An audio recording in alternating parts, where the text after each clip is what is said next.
C'est ici, dans le détroit de Kertch, que l'incident a eu lieu.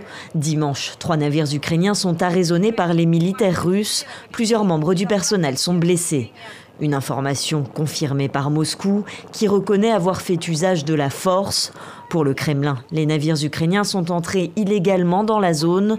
Pour Kiev, c'est une violation du droit international. Un dimanche de divorce entre Européens à Bruxelles. Un dimanche historique entre le Royaume-Uni et l'Union européenne. Chacun est dans son rôle. C'est un moment triste et c'est une tragédie.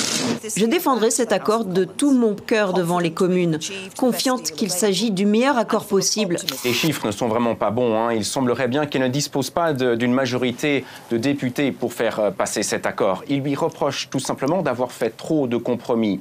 Alors si le vote échoue, 3 scénarios possibles. Tout d'abord, le no deal. Le Royaume-Uni quitte l'UE le 29 mars sans accord. Autre possibilité, un second vote au Parlement. Enfin, il pourrait y avoir un nouveau gouvernement. Theresa May serait écartée. Ils ne veulent plus attendre pour tenter leur chance de passer de l'autre côté.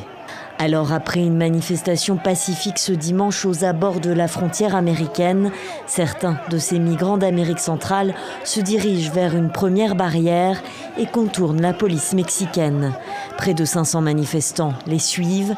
Ils n'arriveront pas aux États-Unis et seront dispersés par des gaz lacrymogènes tirés par les soldats américains.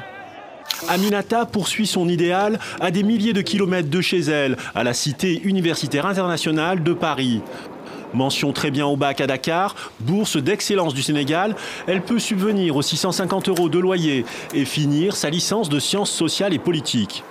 Un rêve peut être compromis par l'augmentation des droits d'inscription pour les étudiants non européens, multipliés par 10 voire 15 dès l'année prochaine. Tout va être remis en question, c'est vraiment un chamboulement parce que je vais passer de 110 € à près de 3 000 €, c'est tout simplement drastique.